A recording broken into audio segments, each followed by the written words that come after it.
Y vi otro ángel volar en medio del cielo, que tenía el Evangelio eterno para predicarlo a los moradores de la tierra y a toda nación y tribu y lengua y pueblo, diciendo en alta voz: Temed a Dios y dadle gloria, porque la hora de su juicio ha venido, y adorad a aquel que hizo el cielo, la tierra y el mar y las fuentes de las aguas. Apocalipsis, capítulo 14, versículos 6 y 7. El mensaje del primer ángel.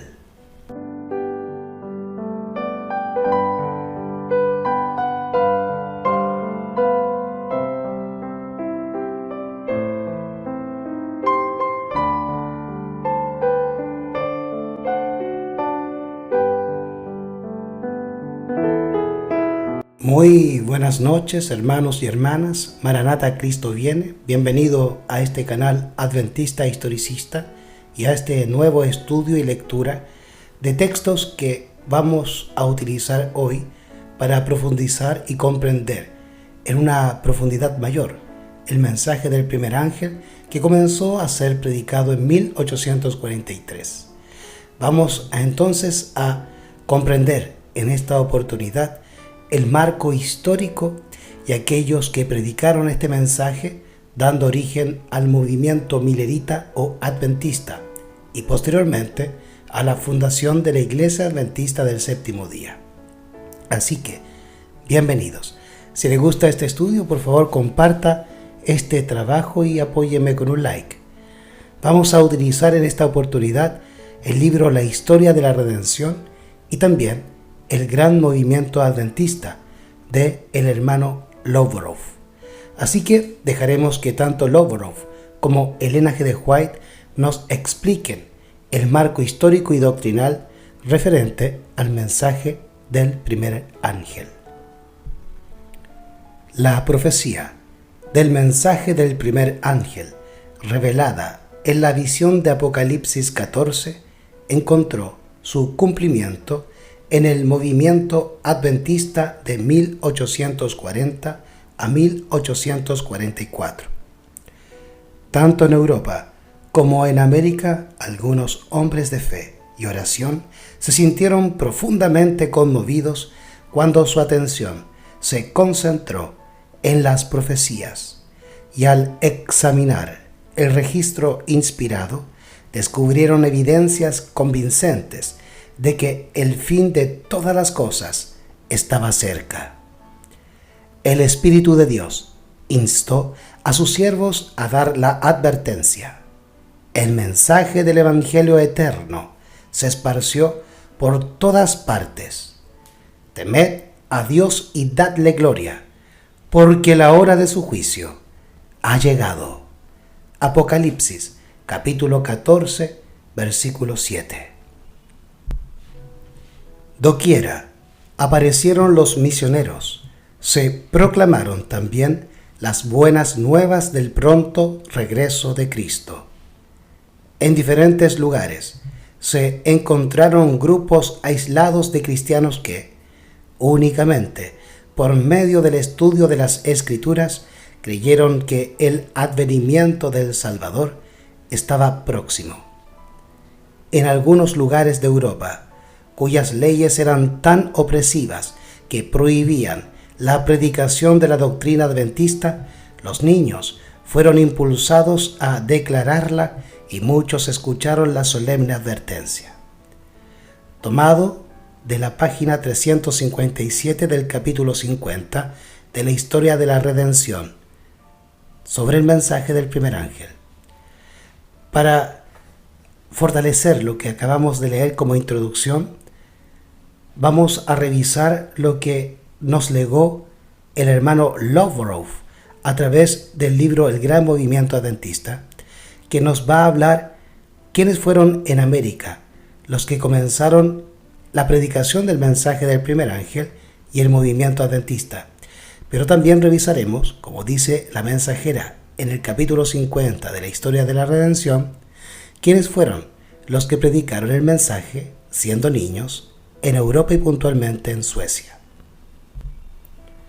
La proclamación por el pueblo adventista de este mensaje no era sencillamente el anuncio hecho por Pablo ante Félix acerca de la justicia, del dominio propio y del juicio venidero, ni era la declaración hecha por Martín Lutero después de haber completado la traducción de la Biblia, cuando, un poco antes de su muerte, se informa que dijo: «Estoy persuadido de que el juicio no está muy lejos, realmente, que el Señor mismo no estará ausente más de 300 años más». Ni tampoco la afirmación hecha por Juan Wesley, cuando dijo que él pensaba que el milenio comenzaría en unos 100 años. Los adventistas afirmaban estar dando el mensaje simbolizado en Apocalipsis capítulo 14, versículos 6 y 7. La hora de su juicio ha llegado, y el clamor de Apocalipsis 10:6, el tiempo no sería más.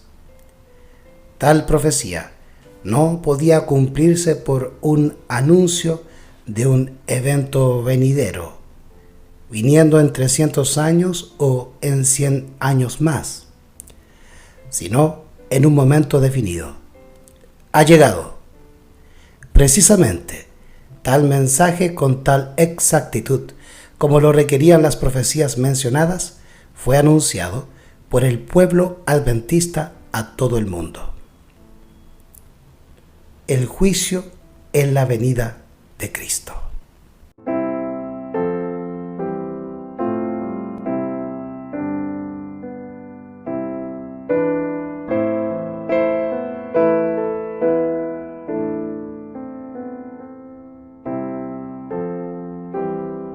Cuando este mensaje fue primeramente anunciado, cada denominación cristiana sostenía que el juicio ocurriría en la segunda venida de Cristo.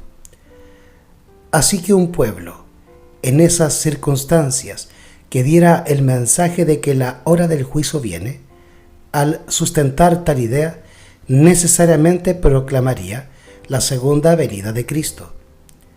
En realidad, lo que dio fuerza al mensaje y movía poderosamente a la gente era la proclamación de un tiempo definido. Primero, afirmaban que el fin del mundo vendría en algún momento durante el año judío de 1843 y que abarcaba el periodo entre el 21 de marzo de 1843 y el 21 de marzo de 1844. Después que pasó esta fecha, leemos en el Midnight Cry del año 1844 que el día definido estaba fijado para la terminación de los tiempos proféticos, el 10º día del 7º mes judío, que corresponde al 22 de octubre de 1844.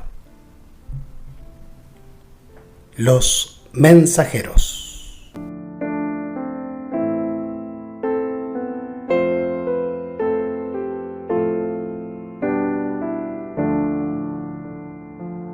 Habiendo llamado la atención a algunas de las características del mensaje del segundo advenimiento, como se proclamó al principio, puede ser de interés notar unos pocos de aquellos que desempeñaron una parte destacada en la gran proclamación. Ya hemos dado los nombres de muchos que estuvieron entre los ministros más talentosos de la época en países extranjeros que dieron el clamor. Al llamar la atención a algunos de los que dirigieron en América del Norte, sobre los que el Señor puso la carga de la obra, servirá para ilustrar aún más que la mano del Señor realmente estuvo en el movimiento. William Miller.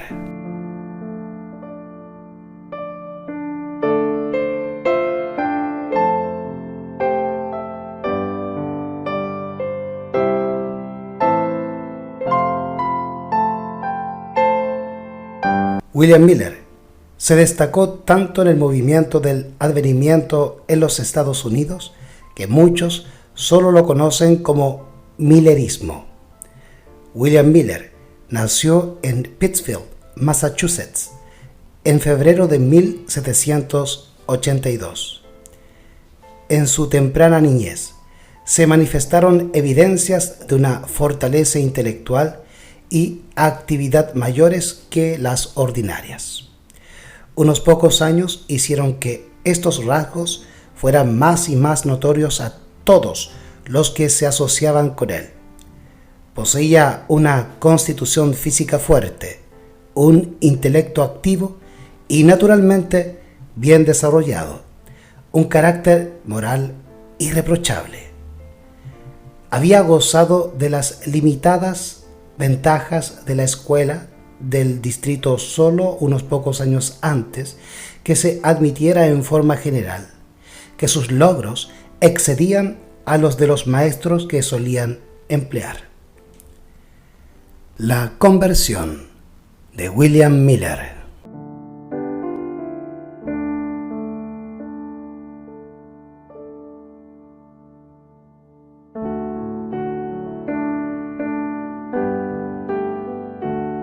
El testimonio personal de Miller nos narra lo siguiente. Yo vi que la Biblia presentaba justo al Salvador que yo necesitaba y quedé perplejo de que un libro no inspirado pudiera desarrollar principios tan perfectamente adaptados a las necesidades de un mundo caído. Fui constreñido a admitir que las Escrituras debían ser revelación de Dios. Llegaron a ser mi delicia, y en Jesús encontré un amigo. La Biblia ahora llegó a ser mi principal estudio, y puedo honestamente decir, la escudriño con gran deleite. Encontré que nunca me habían enseñado ni siquiera la mitad. Me pregunté por qué no había visto antes su belleza y gloria, y me maravillé. ¿Cómo pude haberla rechazado en algún momento? El mismo William Miller describe la manera de estudiar la Biblia que él empleaba. Decidí poner a un lado todos mis prejuicios, comparar cuidadosamente textos con textos y seguir su estudio de una manera regular y metódica. Siempre que encontraba algo oscuro, mi práctica era compararlo con todos los pasajes colaterales y con la ayuda de una concordancia llamada Cruden, examinaba todos los textos de la Escritura en los que se encontraba cualquiera de las palabras destacadas contenidas en cualquier porción oscura. De este modo, seguí el estudio de la Biblia en mi primer uso de ella por unos 2 años y quedé plenamente satisfecho de que es su propio intérprete. Mientras así estudiaba, llegué a quedar satisfecho de que las profecías que han sido cumplidas en el pasado son el criterio por el cual juzgar la manera del cumplimiento de aquellas que todavía son futuras. Que los conceptos populares del reinado espiritual de Cristo, un milenio temporal antes del fin del mundo, y que los judíos volverían, no tenían sustento en la palabra de Dios. Encontré claramente enseñado en las Escrituras que Jesucristo descenderá otra vez a esta tierra, viniendo en las nubes del cielo, en toda la gloria de su Padre. Sentí una delicia al estudiar las Escrituras que no había antes supuesto que podía derivarse de sus enseñanzas. Comencé su estudio sin expectativas de encontrar el tiempo de la venida del Salvador, y al principio difícilmente podía creer el resultado al que llegué. Pero la evidencia me golpeó con tal fuerza que no pude resistir mis convicciones y llegué a estar casi establecido en mis conclusiones y comencé a esperar y velar y orar por la venida del Salvador. En otra ocasión dijo: creí e inmediatamente sentí el deber de publicar esta doctrina para que el mundo creyera y se preparara para encontrar al juez y esposo en su venida. Impresionó así mi mente. No necesito entrar en un informe detallado de mis largas y dolorosas pruebas. Baste decir que después de varios años fui compelido por el Espíritu de Dios, el poder de la verdad y el amor por las almas a tomar mi cruz y proclamar estas cosas a un mundo moribundo a punto de perecer. El señor Miller, como los impelidos por este mensaje en otros países, primero pensó cumplir su misión escribiendo y publicando en los periódicos públicos y en panfletos. Primero publicó sus ideas en el Vermont Telegraph, un periódico bautista impreso en Brandon, Vermont. Esto fue en el año 1831. Por primera vez habló en público sobre el tema en el año 1832. Él dijo de esta reunión: el Señor derramó su gracia sobre la congregación y muchos creyeron para la salvación de sus almas. En 1836, sus conferencias se imprimieron en algunos de los periódicos públicos de la época. En el invierno de 1837 y 38, de sus conferencias fueron publicadas en un panfleto. En 1838 se imprimió un segundo panfleto de 204 páginas, y en este panfleto el señor Miller declaró que el poder otomano podría caer en el año 1839 o 1840. Sus primeras conferencias en ciudades grandes fueron en el año 1836. Luego habló en las ciudades de Randolph, Lowell, Grayton y Lynn, Massachusetts. Hasta el año 1840, el señor Miller era casi el único orador público que hablara sobre el tema del pronto advenimiento de Cristo. En ese año, de repente centenares se unieron a él en la proclamación del mensaje. En el invierno de 1839 a 1840, el señor Miller dio una serie de conferencias en Exeter, NH. Allí se encontró por primera vez con el pastor J. B. Himes, quien en ese tiempo aceptó la fe y desde esa fecha estuvo lado a lado con el pastor Miller como publicista y ardiente predicador del mensaje del gran segundo advenimiento. Joshua B. Himes.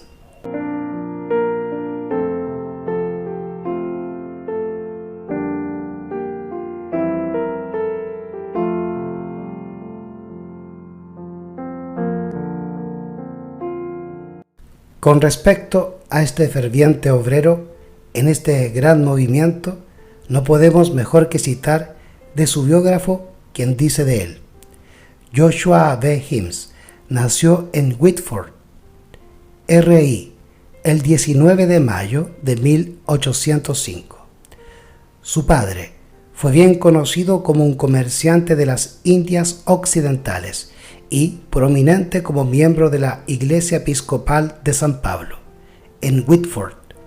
Su madre poseía una disposición amistosa y un amor por el Salvador, que ella volcó en los oídos dispuestos de su hijo.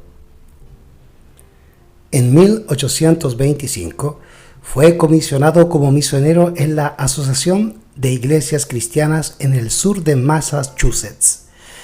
No había planes ni medios para el sostén de los misioneros, dice el pastor Himes, y resolví entrar en negocios para mi sostén y predicar cuando pudiera. En 1828 dejó New Bedford, no con recelos o falta de energía, sino con una determinación que habría de imponerse, y se fue a Plymouth, donde predicó la palabra de Dios en escuelas, en salones improvisados, y donde quiera pudiera conseguir una audiencia. Así, en 1829 prosiguió el mismo tipo de trabajo en Fall River hasta 1830, cuando se mudó a Boston como pastor de las iglesias cristianas, primera y segunda. Y allí permaneció por 33 años. En 1839 llegó a ser un converso de la causa del advenimiento, como la exponía el famoso pastor William Miller. Entró en la nueva causa con todo el entusiasmo que poseía, y su ministerio estuvo lleno de fuego y poder.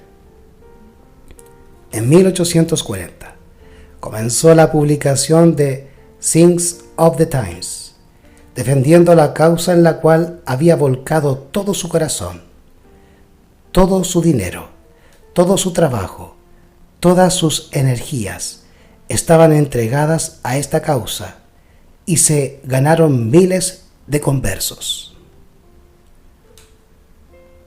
Los trabajos unidos de Miller y Himes.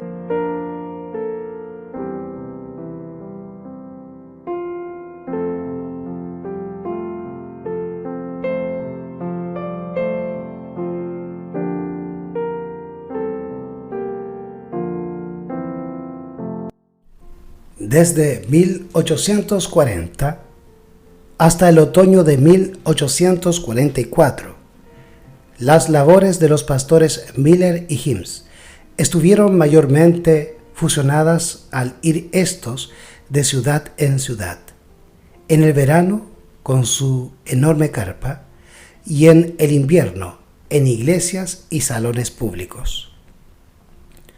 La vigorosa constitución física del pastor Himes lo preservó hasta que cumplió 92 años. En el año 1894, el 28 de septiembre, dio un muy emocionante discurso a una congregación de más de 3,000 adventistas del séptimo día en el campamento de Lansing, Michigan. Pareció hablar con mucho del fervor y vigor de los días primeros. Esto era maravilloso para un hombre que había cumplido 90 años 3 meses antes y que estaba sufriendo de un mal incurable del cual falleció al año siguiente. Los pastores Miller y Himes estuvieron, por así decirlo, en el frente de batalla del movimiento del adventismo en América del Norte, y fueron apenas 2 entre decenas que laboraron con ellos en proclamar la doctrina del advenimiento de Cristo, y cuyas características principales eran la firmeza de propósito y una integridad genuina. Otros predicadores adventistas destacados.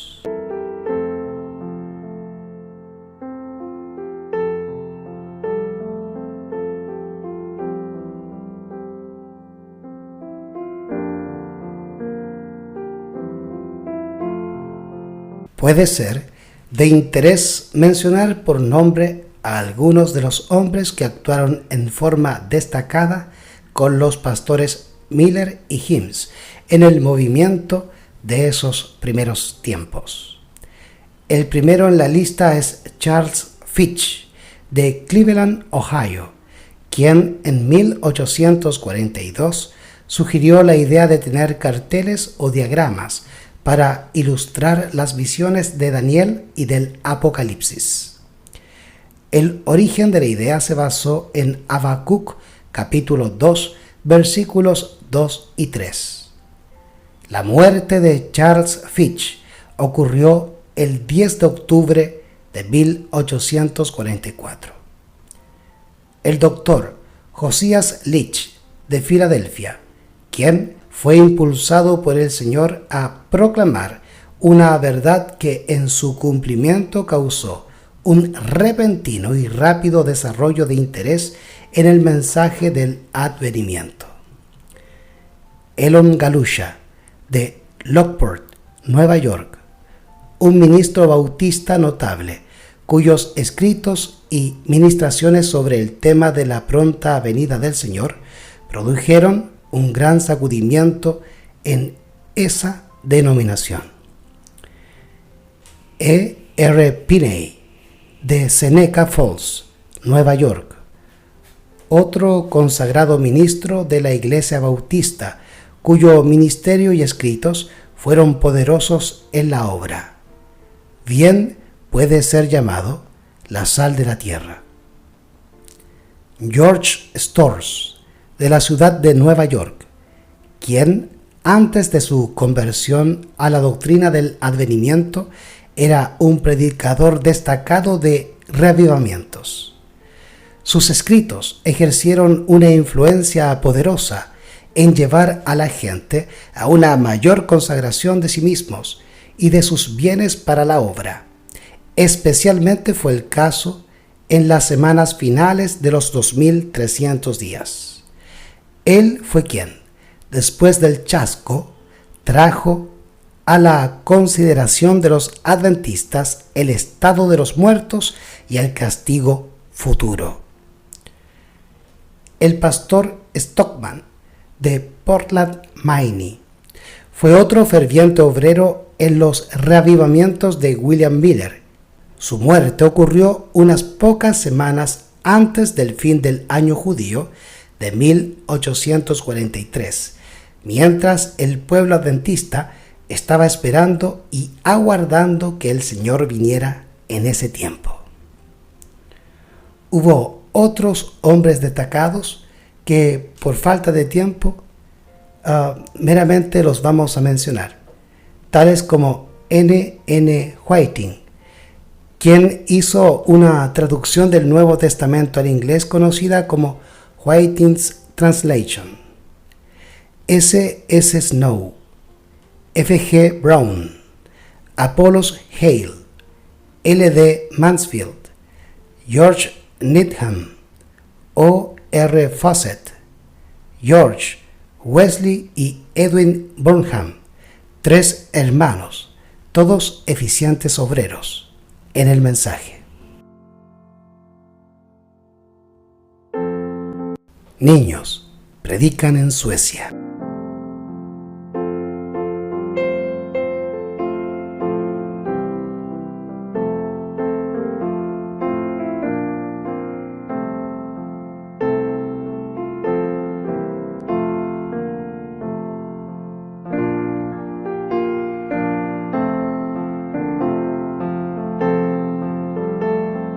Ahora leeremos del libro El Gran Movimiento Adventista el testimonio que se nos da aquí de los niños y jóvenes que predicaron el mensaje del primer ángel en Europa, paralelamente a lo que ocurría en América con William Miller y el movimiento adventista millerita.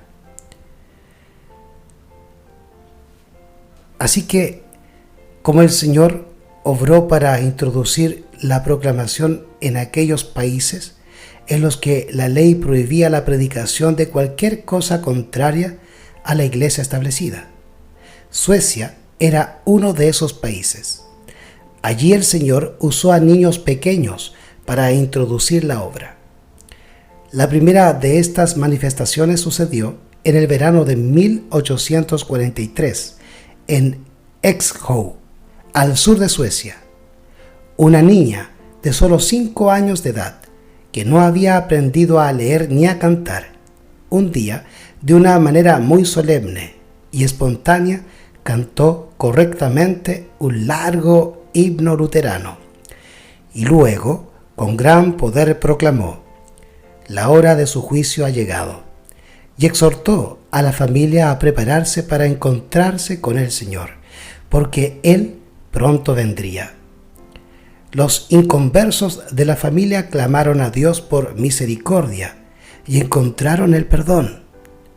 Este movimiento se extendió de pueblo en pueblo. Otros niños proclamaron el mensaje. El mismo movimiento entre los niños se manifestó hasta cierto punto en Noruega y en Alemania.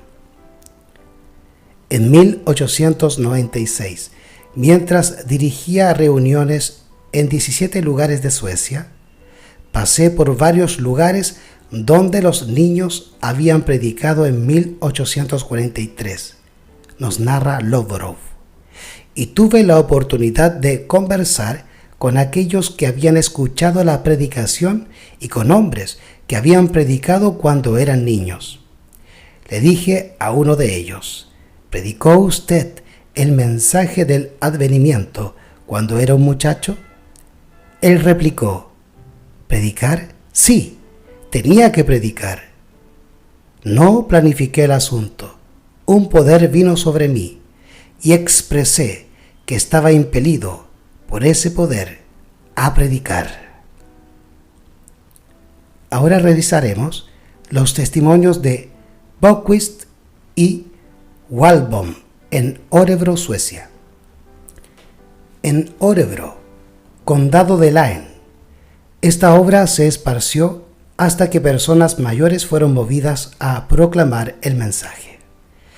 Entonces, las autoridades civiles, instigados por los sacerdotes de la iglesia establecida, arrestaron a dos jovencitos, Walbom, de 18 años de edad, y Ole Boquist, de 15 años, diciendo que harían con ellos un ejemplo público.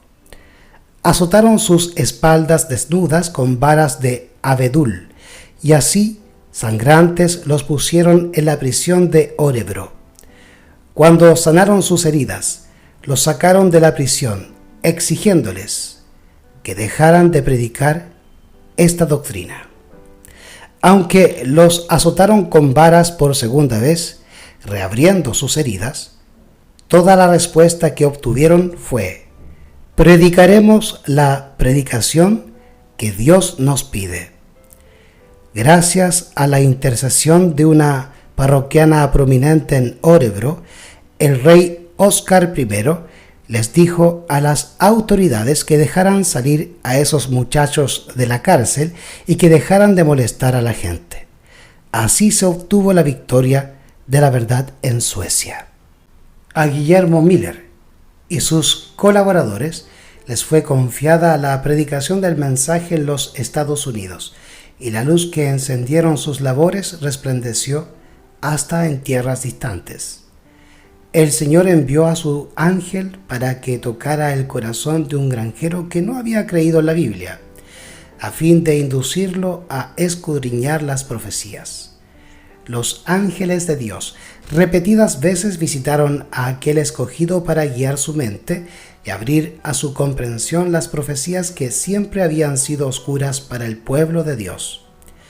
Se le concedió descubrir el comienzo de la cadena de la verdad, y se lo indujo a buscar eslabón tras eslabón, hasta que pudo contemplar maravillado y admirado la palabra de Dios. Vio la perfecta cadena de la verdad, la palabra que él no había considerado inspirada. Ahora se abría ante sus ojos con su belleza y su gloria. Descubrió que una porción de la Escritura explica la otra, y que cuando un pasaje le resultaba imposible o incomprensible, otra porción de la palabra se lo explicaba. Consideró la palabra de Dios con gozo y con el más profundo respeto y reverencia.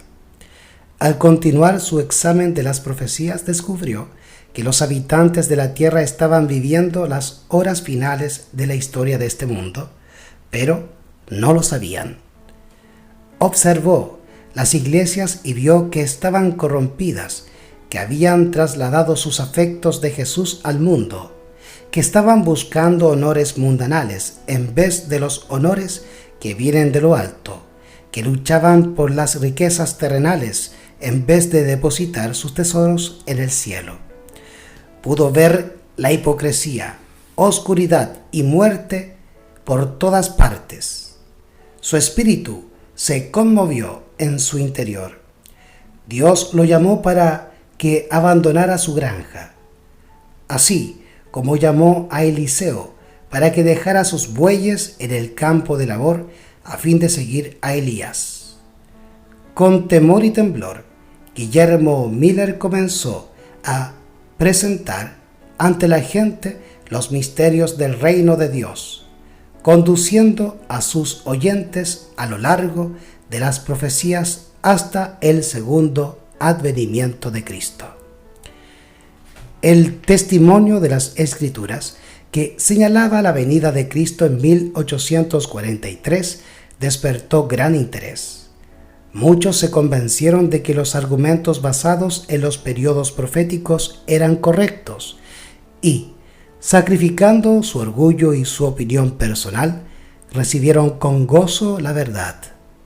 Algunos ministros dejaron a un lado sus sentimientos e ideas sectarias, sus salarios y sus iglesias, y se unieron a los que proclamaban la venida de Jesús.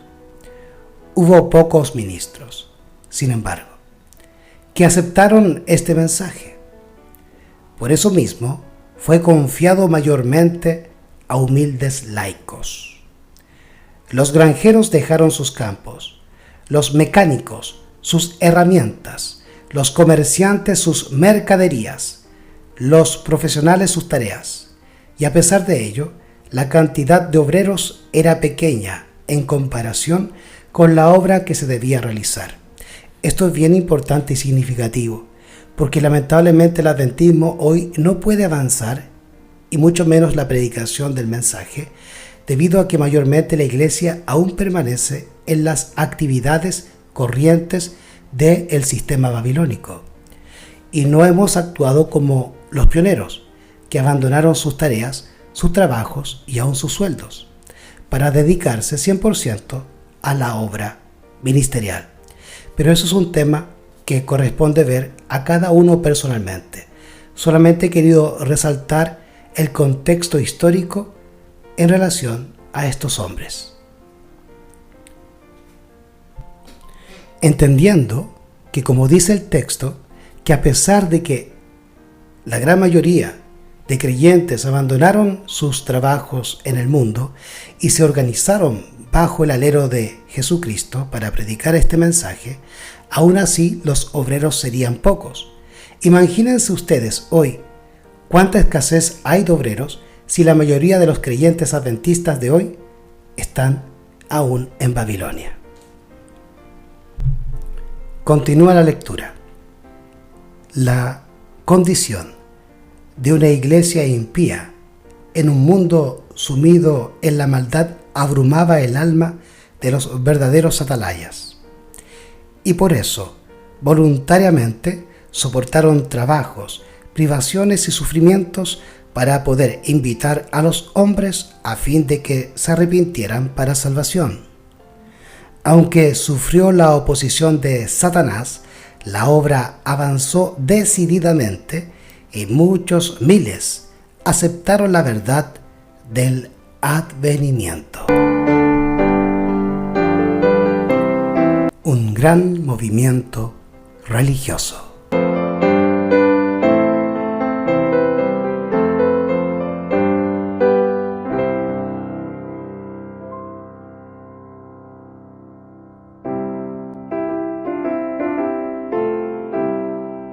Por todas partes se oyó el penetrante testimonio que advertía a los pecadores, tanto mundanos como miembros de iglesia, para que huyeran de la ira venidera. Como Juan el Bautista, el precursor de Cristo, los predicadores hincaron el hacha en la raíz del árbol e instaron a todos a dar frutos dignos de arrepentimiento. Sus conmovedores llamados contrastaban señaladamente con las afirmaciones de paz y seguridad que se escuchaban desde los púlpitos populares, y doquiera se daba el mensaje, conmovía a la gente. El sencillo y directo testimonio de las Escrituras introducido en el alma por el poder del Espíritu Santo, resultaba tan convincente que pocos eran capaces de resistirlo totalmente. Los que profesaban ser religiosos descubrían que estaban confiando en una falsa seguridad. Vieron su apostasía, su mundanalidad, su incredulidad, su orgullo y su egoísmo. Muchos buscaron al Señor arrepentidos y humillados. Los afectos que por tanto tiempo habían depositado en las cosas terrenales, lo depositaron entonces en el cielo. El Espíritu de Dios descendió sobre ellos, y con corazones ablandados y subyugados se unieron con los que proclamaban: temed a Dios y dadle gloria, porque la hora de su juicio ha llegado. Apocalipsis capítulo 14, versículo 7. Los pecadores preguntaban llorando: ¿qué debo hacer para ser salvo? Aquellos cuya vida estaba manchada por la deshonestidad anhelaban hacer restitución. Esto también es digno de resaltar. Este texto nos muestra el verdadero espíritu de la proclamación del mensaje de amonestación. Amonestar a un hermano es un símbolo de amor, aunque el hermano lo tome como un ataque o una crítica. Y solamente ese mensaje, que es el testimonio del testigo fiel y verdadero de la iglesia de la Odisea, o el mensaje a la Odisea, puede llevar al arrepentimiento y a la salvación del individuo si éste se humilla, acepta la reprensión, se arrepiente y abandona el pecado. Esa era la naturaleza del mensaje de los profetas, y eso es lo que Dios nos pide en el libro de los Proverbios, capítulo 28, donde se nos dice lo siguiente: el que encubre sus pecados no prosperará, mas el que los confiese y se aparta alcanzará misericordia. Y como dijo Jesús a la mujer adúltera: yo no te condeno, vete y no peques más.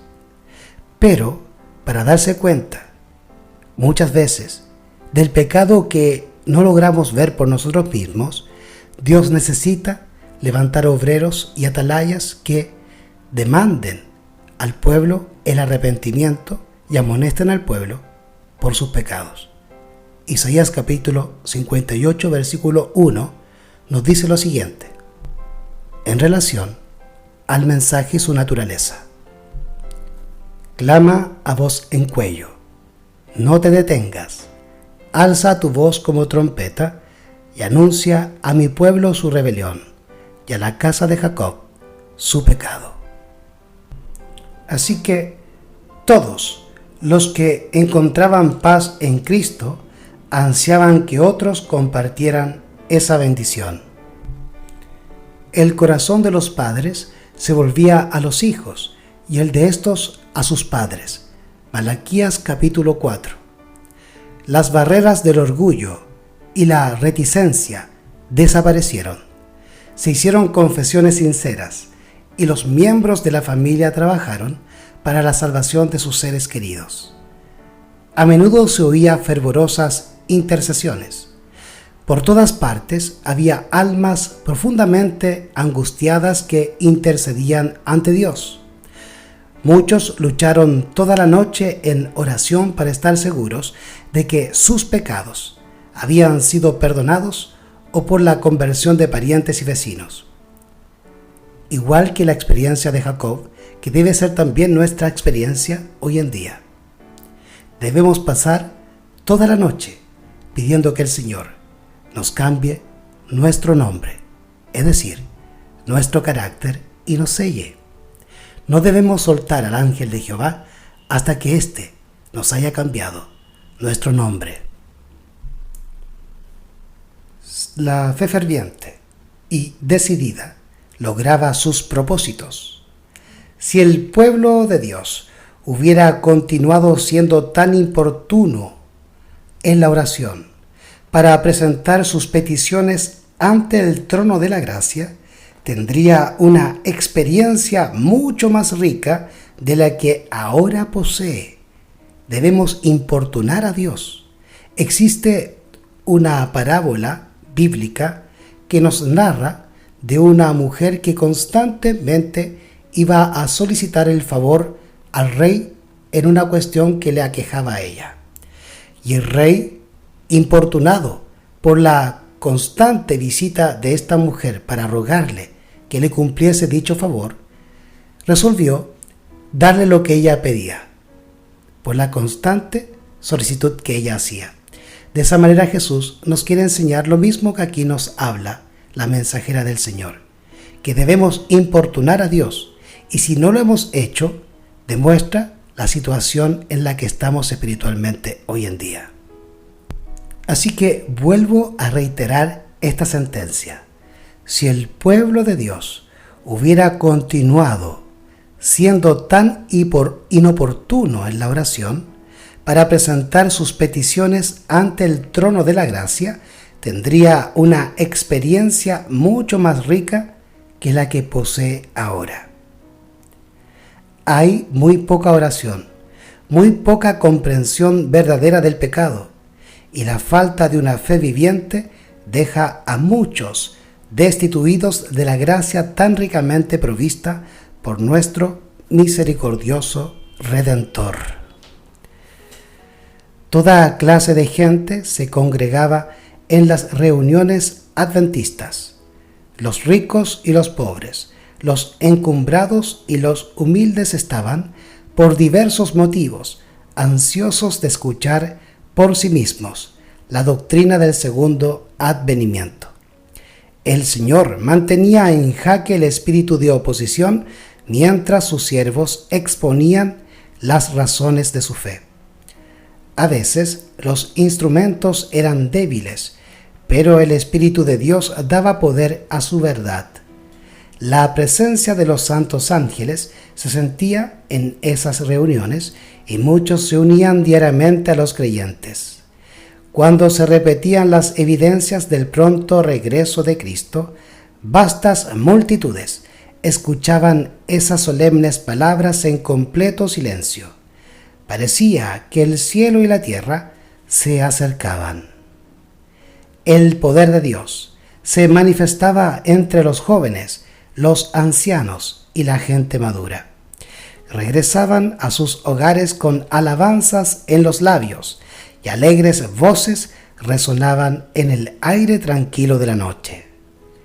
Ninguno de los que asistió a esas reuniones podrá olvidar jamás esas escenas tan profundamente interesantes.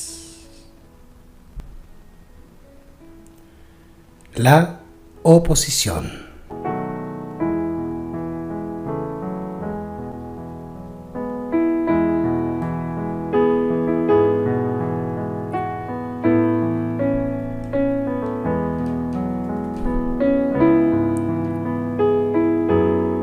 La proclamación de un momento definido para la venida de Cristo despertó la gran oposición de mucha gente de todas las clases, desde el ministro en el púlpito hasta el más osado pecador. Nadie sabe ni el día ni la hora, decían a la vez el hipócrita ministro y el burlador más atrevido. Cerraron sus oídos a las claras y armoniosas explicaciones del texto que daban los que se referían al fin de los periodos proféticos y a las señales que Cristo mismo había anunciado como pruebas de su advenimiento. Muchos de los que profesaban amar al Salvador declararon que no se oponían a la predicación de su venida, solo objetaban la fijación de un momento definido. El ojo de Dios, que todo lo ve, leía lo que había en los corazones. No querían escuchar que Cristo vendría para juzgar al mundo con justicia. Habían sido siervos infieles. Sus obras no podrían resistir la inspección del Dios que escudriña los corazones y temían encontrarse con su Señor. Como los judíos en ocasión del primer advenimiento de Cristo, no estaban preparados para dar la bienvenida a Jesús. Satán y sus ángeles se regocijaron y vituperaron a Cristo y a sus santos ángeles, porque su profeso pueblo lo amaba tan poco que no deseaba que regresara. Los atalayas infieles estorbaron el progreso de la obra de Dios. Cuando la gente comenzaba a inquietarse y a buscar el camino de la salvación, estos dirigentes se interponían entre ellos y la verdad y trataban de calmar sus temores mediante falsas interpretaciones de la palabra de Dios. A esa obra se unieron Satanás y los ministros no consagrados para clamar paz, paz, cuando Dios no había hablado de paz. Como los fariseos de los días de Cristo, muchos no quisieron entrar en el reino de los cielos y se lo impidieron a los que estaban por entrar. La sangre de esas almas les será requerida.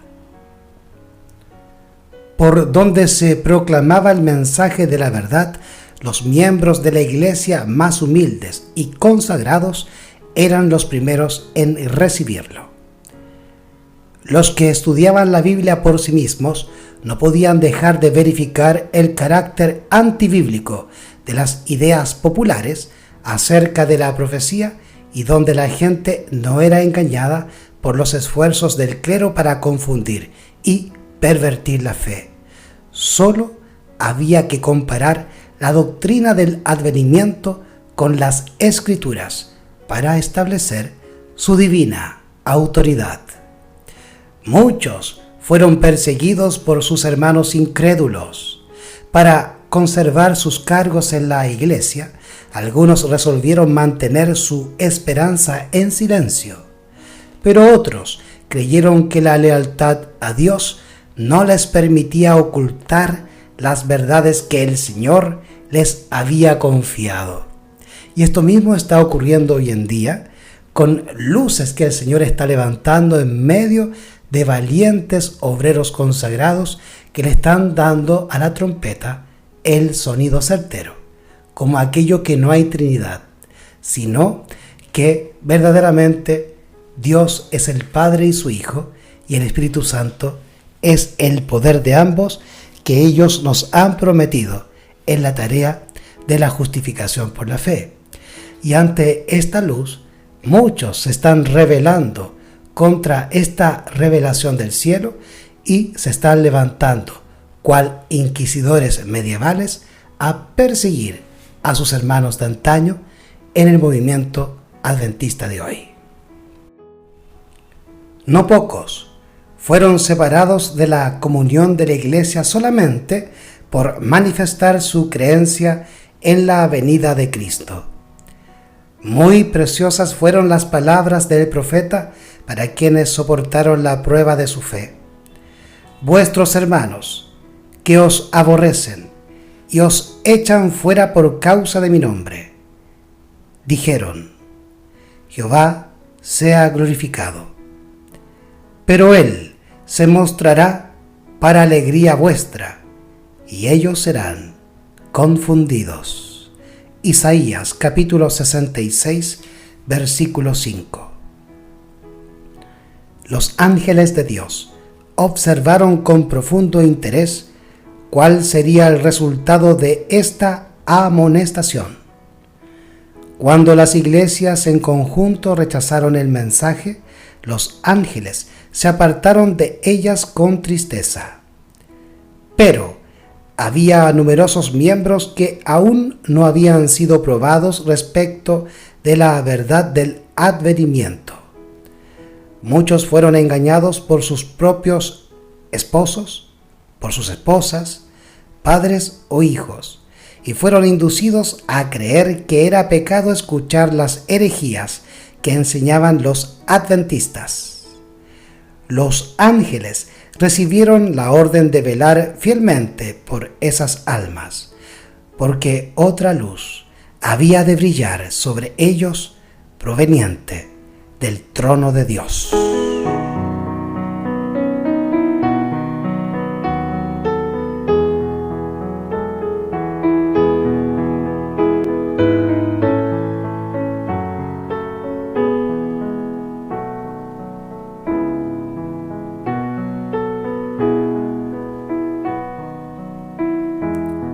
Preparándose para salir al encuentro del Señor.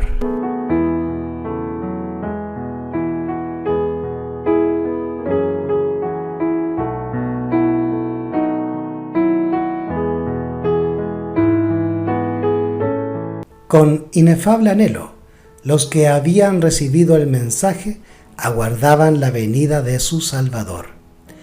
El tiempo cuando lo esperaban ya estaba cerca. Se aproximaron a esa hora con calma y solemnidad.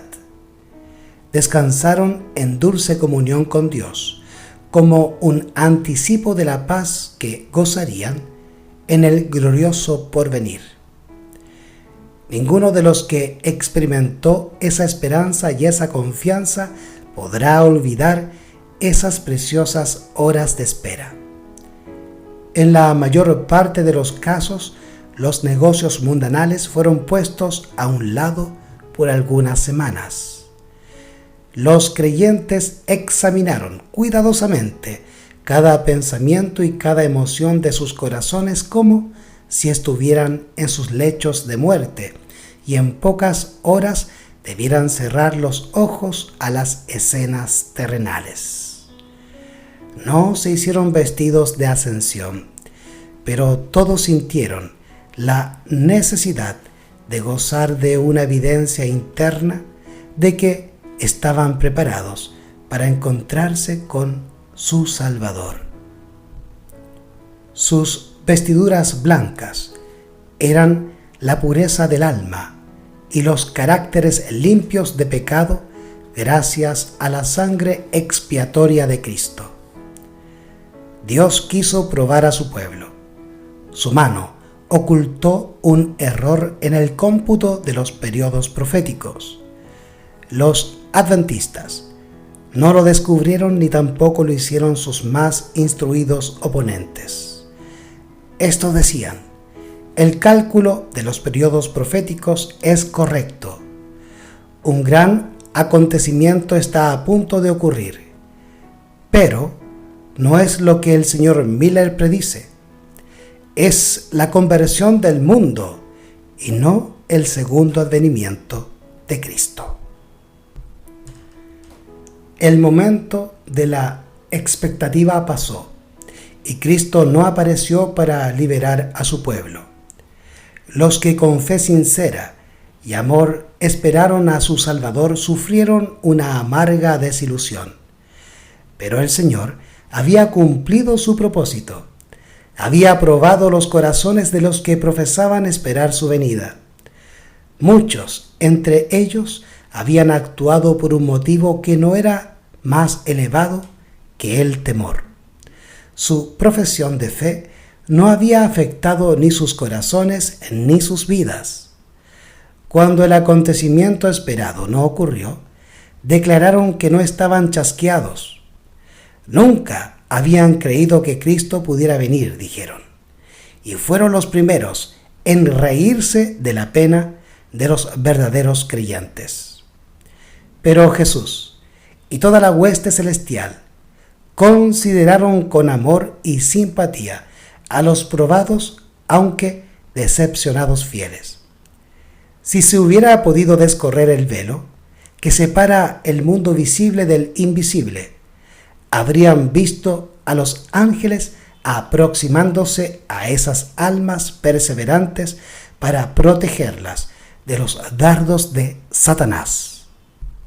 Así el Señor Jesús nos advierte y nos apoya a nosotros, los que hemos alcanzado el fin de los tiempos, a que perseveremos en la obra de proclamar los mensajes del primero, segundo y tercer ángel, más la suma del cuarto. Debemos perseverar en esta obra a pesar de que Satanás se levantará con grande ira para perseguirnos, utilizando aún a padres, a madres, a hijos, a esposos y esposas, e incluso a hermanos de nuestra misma reunión o desde nuestra misma denominación. Así Jesús nos exhorta y nos alienta de la siguiente manera en Apocalipsis, capítulo 2, en los versículos 8 al 11, en el mensaje a Esmirna, y escribe al ángel de la iglesia en Esmirna, el primero y el postrero, que estuvo muerto y vive.